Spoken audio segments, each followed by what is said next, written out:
2.5 weeks since the Carolina Panthers cut quarterback Cam Newton.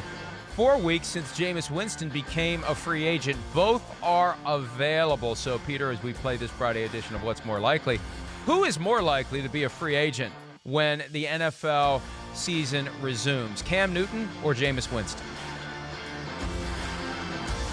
Well, do you mean when the regular season resumes, or do you mean when they get back to business? I misread that. Let's say when the NFL gets back to business, when things are somewhat normal again, which guy is more likely to still be a free agent?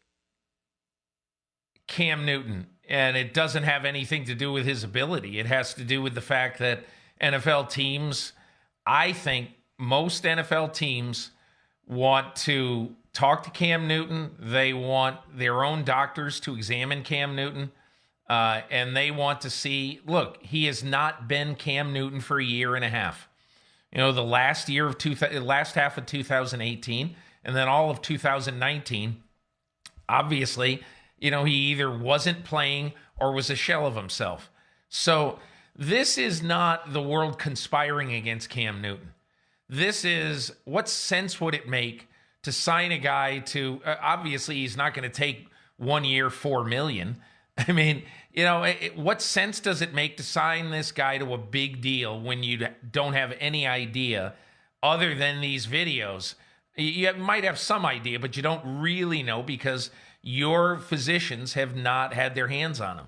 So I think it's more likely to be Cam.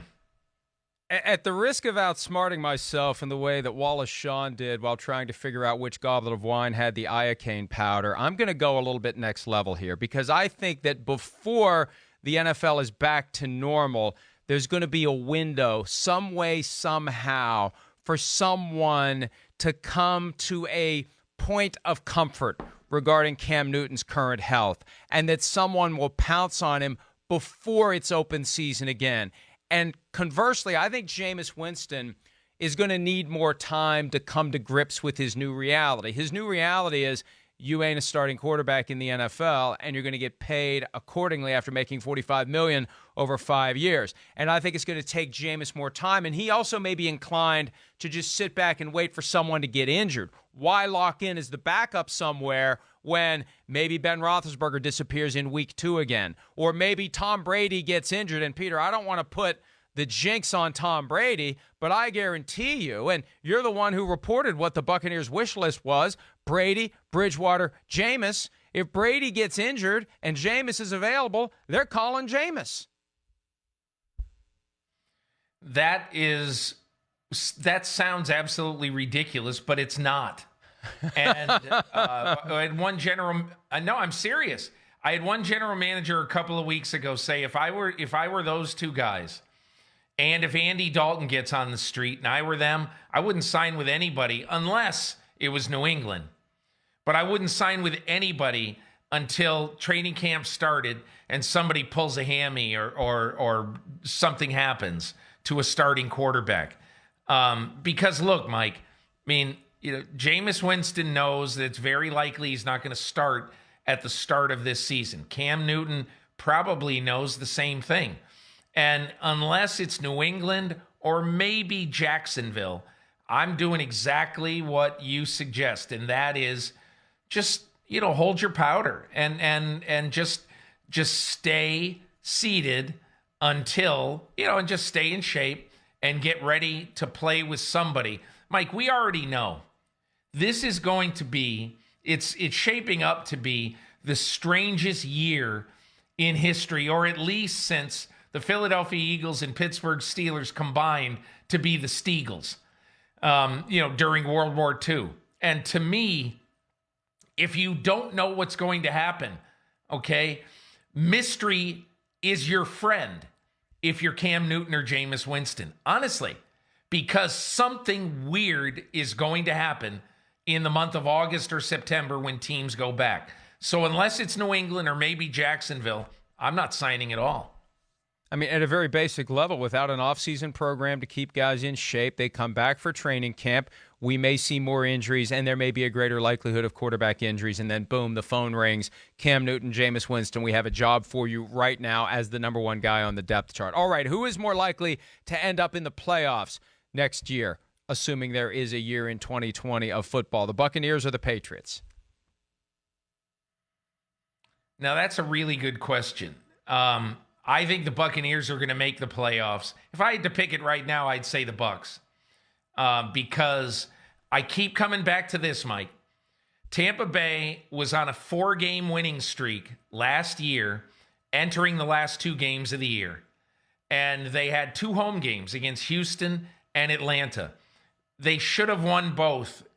Anybody who watched those 2 games would have told you they should have won both. But they didn't because Jameis Winston threw 6 interceptions. Now, it's easy to say, well, maybe Tom Brady wouldn't have had him 7-7. I don't know. But I do think that the Tampa Bay Buccaneers have a very good chance to be a wild card team this year.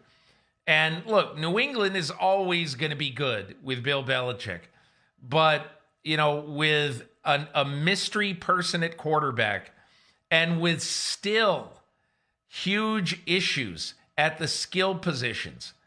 I think right now on paper, and again, I'm not saying this is about coaching, but I'm saying it's about talent on the field. I think Tampa Bay right now, the starting unit right now, is better than New England's.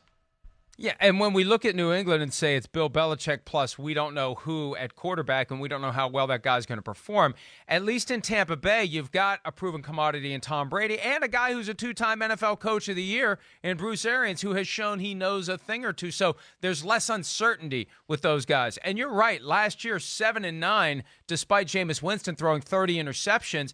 And they do have the talent at the skill positions, and they're hoping that they have the improvement defensively. I think the Buccaneers are more likely to end up in the postseason. And remember, there's an extra spot per conference this year, so it's going to be a little bit easier for a team like Tampa Bay to sneak in, also easier for the Patriots to become a wild card. But, you know, they haven't been a wild card at any time during Bill Belichick's tenure. They've always won the division. They've never gotten in as a wild card team. All right, one more before we break. What's more likely? The fact that teams are losing pro days, in-person visits, etc., will make teams value them less next year, or the fact that they don't have those devices to prepare for the draft will make teams value them more next year? Definitely they'll value them more next year for a very simple reason. You saw at the Combine this year, and I wrote in my column the other day, Mike, 34 corners in the Combine in 2020. Leaving Indianapolis, NFL teams had complete dossiers on only 10 of the 34 corners.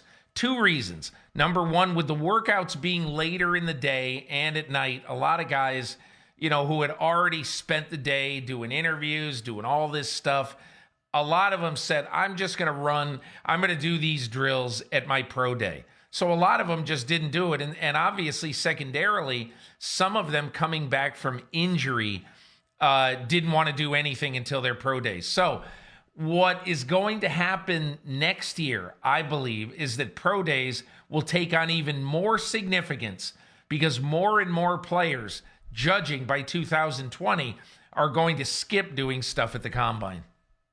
And one last point I want to reiterate from yesterday's show when we played a clip of the Brandon Beane interview I did Wednesday. The Bills GM pointed out that the thing he misses most is the in-person visits because of the intelligence they gather on the players when they're in the backseat of the car and the person who's driving is listening to everything and gathering every tidbit when the person's guard is down. You don't get the access to those moments when the prospect's guard is down. It makes it harder to crack through that shell of preparation and get to the real person before you make your decisions about who to draft. Hi, I'm Mike Tirico, and thanks for watching. Make sure to hit subscribe for the latest news and highlights from NBC Sports.